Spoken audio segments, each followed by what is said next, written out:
അന്നില്ല, ദൂരദർശൻ്റെ പരിപാടികൾ മാത്രമേ ഉള്ളായിരുന്നു. ചിത്രഗീതമുണ്ട്, സിനിമയുണ്ട്, ഒരു 4 മണിക്ക് സിനിമ, അതിന് തിരനോട്ടം, അങ്ങനെയുള്ള കാര്യങ്ങളൊക്കെ ഉണ്ടായിരുന്നു. അപ്പോൾ എല്ലാവരും ഒത്തുകൂടുന്ന ഒരു കൊച്ചു കവല. റേഡിയോ ഉണ്ടായിരുന്നു? ആ, റേഡിയോ അല്ല, ടി വി ആയിരുന്നു. ചെറിയ ഒരു ടി വി ആയിരുന്നു ആദ്യം, പിന്നെ അത് കളറായി. അന്ന് ആളൊക്കെ ഉണ്ടായിരുന്നു. ഇപ്പോൾ എല്ലാവരുടെ വീട്ടിലും മൊബൈലോ ഒക്കെ ആയപ്പോഴത്തേക്ക് ആളുകൾ കുറഞ്ഞു, ഇത് അടഞ്ഞു കിടന്നു. കല്ലമ്പലത്ത് നിന്ന് ശിവഗിരിയിലേക്ക് പോകുന്ന ഒരു പ്രധാന കവലയാണിത്. നരിക്കല്ല് മുക്കെന്ന് പറയും. ഞങ്ങളുടെ ഓഫീസ് ഇതിനപ്പുറത്ത് തന്നെയാണ്. ഇന്ന് വെറുതെ ഇങ്ങനെ പുറത്തോട്ടിറങ്ങിയപ്പോഴാണ് നെഹ്റു സ്മാരകം കാണുന്നത്. നെഹ്റു സ്മാരകം ഒരു കാലത്ത് ഈ പ്രദേശത്തെ യുവാക്കളുടെ ഒരു കേന്ദ്രമായിരുന്നു. ഇപ്പോൾ ഇങ്ങനെ പൂട്ടൊക്കെ ഇട്ട് ദ്രവിച്ച ഗ്രില്ല്, പൂട്ട്, പിന്നെ ഒരു കോളാമ്പി, അവിടെ ഒരു സ്പീക്കർ കാണുന്നുണ്ട്. ഇവിടെ എന്താണ് പ്രവർത്തനമെന്ന് നമുക്ക് ആളുകളോട് തന്നെ ചോദിക്കാം. സ്മാരകമാണല്ലേ നെഹ്റു കേന്ദ്രം? അതെ അതെ. എന്തുവായിരുന്നു ഇവിടുത്തെ പ്രവർത്തനങ്ങൾ? എൻ്റെ കുട്ടിക്കാലം മുതൽക്ക് ഞാൻ കാണുന്നത് ഇവിടെ കുറേ ആൾക്കാരും ഇവിടെ സിനിമയും ക്രിക്കറ്റും പിന്നെ ചിത്രഗീതമൊക്കെ ആയിട്ട് ഒരു വൈകിട്ട് നേരങ്ങളിൽ നമ്മൾ സാധാരണക്കാർ വന്നിരുന്ന് കാണുന്ന ഒരു സ്ഥലം. അന്നിവിടെ കൊച്ചു കട, നമ്മുടെ കട ഉണ്ടായിരുന്നു. ചെറിയ ചെറിയ കടകൾ മാത്രമേ ഉള്ളായിരുന്നുള്ളൂ. അന്ന് എല്ലാവരുടെ വീട്ടിലും ടി വി ഒന്നും ഇല്ല. ഇവിടെ വന്നിരുന്ന് എല്ലാവരും ഒരുമിച്ച് കപ്പലിൻ്റെയൊക്കെ കുറച്ച് ഇരുന്ന് ക്രിക്കറ്റ് കാണുകയും സീരിയൽ അന്നില്ല, ദൂരദർശൻ്റെ പരിപാടികൾ മാത്രമേ ഉള്ളായിരുന്നുള്ളൂ. ചിത്രഗീതമുണ്ട്, സിനിമയുണ്ട്, ഒരു 4 മണിക്ക് സിനിമ, അതിന് തിരനോട്ടം, അങ്ങനെയുള്ള കാര്യങ്ങളൊക്കെ ഉണ്ടായിരുന്നു. അപ്പോൾ എല്ലാവരും ഒത്തുകൂടുന്ന ഒരു കൊച്ചു കവല. റേഡിയോ ഉണ്ടായിരുന്നു? ആ, റേഡിയോ അല്ല, ടി വി ആയിരുന്നു. ചെറിയ ഒരു ടി വി ആയിരുന്നു ആദ്യം, പിന്നെ അത് കളറായി. അന്ന് ആളൊക്കെ ഉണ്ടായിരുന്നു. ഇപ്പോൾ എല്ലാവരുടെ വീട്ടിലും മൊബൈലോ ഒക്കെ ആയപ്പോഴത്തേക്ക് ആളുകൾ കുറഞ്ഞു, ഇത് അടഞ്ഞു കിടന്നു. ഇതിൻ്റെ നടത്തിപ്പാർക്കായിരുന്നു? പഞ്ചായത്തിനോ അങ്ങനെയായിരുന്നു അതോ? എൻ്റെ കുട്ടിക്കാലത്തായിരുന്നു. എനിക്ക് നല്ല ഓർമ്മയൊന്നുമില്ല. അത് ഇവിടെ ഉണ്ടായിരുന്ന കുറേ ചെറുപ്പക്കാരായിരുന്നു. അന്നത്തെ ചെറുപ്പക്കാർ അവരെല്ലാം ഇപ്പം വിദേശങ്ങളിലൊക്കെ പോയി. ഇപ്പം ആരുമില്ല. ഇപ്പോൾ ഇത് അടഞ്ഞു കിടപ്പായി. എന്ത് തോന്നുന്നു? ഉണ്ടായിരുന്നെങ്കിലും നല്ലൊരു കൂട്ടായ്മ ഉണ്ടായിരുന്നു, എല്ലാവരും കൂടെയൊക്കെ ആയിട്ട് വന്നിരിക്കുമ്പോഴത്തേക്ക്.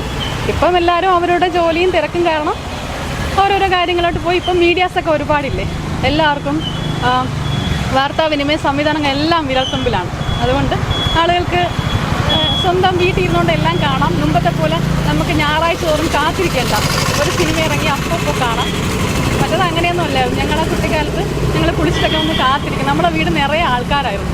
അമ്മമാരും സ്റ്റണ്ടൊക്കെ കാണുമ്പോഴത്തേക്ക് അവരെ എണീറ്റ് നിന്ന് നല്ലൊരു പ്രകടനമായിരുന്നു അന്ന്. ഇപ്പോൾ പിന്നെ അങ്ങനെയില്ല, സിനിമയൊന്നും ആർക്കും വേണ്ട, ചിത്രഗീതമില്ല, ഒന്നുമില്ല. അതിനിടയ്ക്കൊരു ബ്രേക്കില്ല. ആ ബ്രേക്കപ്പിനൊക്കെ നമ്മുടെ വീടുകളിൽ കപ്പലിൻ്റെയൊക്കെ കുറച്ചും ചായ ഇട്ടും ഒക്കെ പോയൊരു കാലം ഉണ്ടായിരുന്നു. ഇത് സ്ഥാപിച്ചത് 1964 ഓഗസ്റ്റ് 15-ാം തീയതിയാണ്.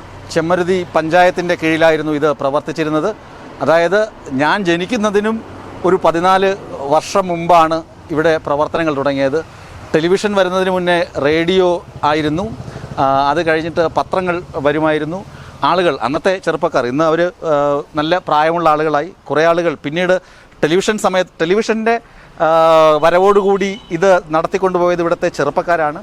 അവരും ഒക്കെയും വിദേശങ്ങളിൽ ജോലി ചെയ്യുന്നു എന്നാണ് നേരത്തെ നമ്മളോട് സംസാരിച്ച നിമിഷ പറഞ്ഞത്. ഇനി ഇവിടെ ചൂരൽ കസാര ഒക്കെ നിർമ്മിക്കുന്ന ഒരു ചേട്ടനുണ്ട്, അദ്ദേഹത്തോട് കുറച്ച് വിശേഷം തിരക്കാം. ചേട്ടാ, ഈ നെഹ്റു സ്മാരകത്തെക്കുറിച്ച് എന്താ പറയാനുള്ളത്? നെഹ്റു സ്മാരകത്തെ പറ്റി പറയുകയാണെങ്കിൽ നമ്മളെ കുട്ടിക്കാലത്തൊക്കെ നല്ല രീതിയിൽ അത് പ്രവർത്തിച്ചുകൊണ്ടൊക്കെ ഇരുന്നതായിരുന്നു.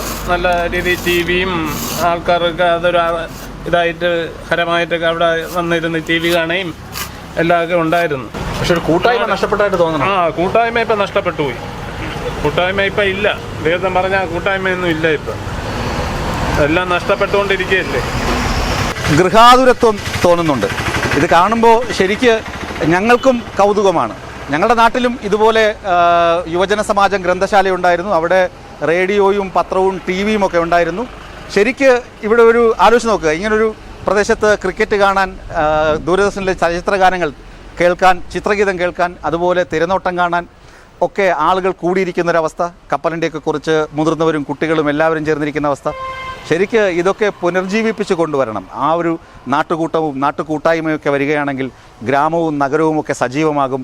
ഈ നമ്മൾ കേൾക്കുന്ന ഈ സിന്തറ്റിക് ലഹരിയൊക്കെ ഉണ്ടല്ലോ, അതിനേക്കാളൊക്കെ എത്രയോ വലിയ ലഹരിയാണ് നാട്ടുകൂട്ടം ഒരുമിച്ച് കപ്പലിൻ്റെയൊക്കെ കുറിച്ച് ഇങ്ങനൊരു സ്ഥലത്ത്, അതായത് ഇങ്ങനൊരു റേഡിയോ പാർക്കിന് മുന്നിലിരുന്ന് ടെലിവിഷൻ കാണുക, ആസ്വദിക്കുക, പരസ്പരം കഥകൾ പറയുക, സിനിമ കാണുക എന്നൊക്കെ പറയുന്നത്. തീർത്തും ഇതൊരു നല്ല കാഴ്ചയായി എനിക്ക് തോന്നുന്നു. നിങ്ങൾക്കും ഈ കാഴ്ച ഇഷ്ടപ്പെടും. BS ജോയ്, വിസ്മയ ന്യൂസ്, തിരുവനന്തപുരം.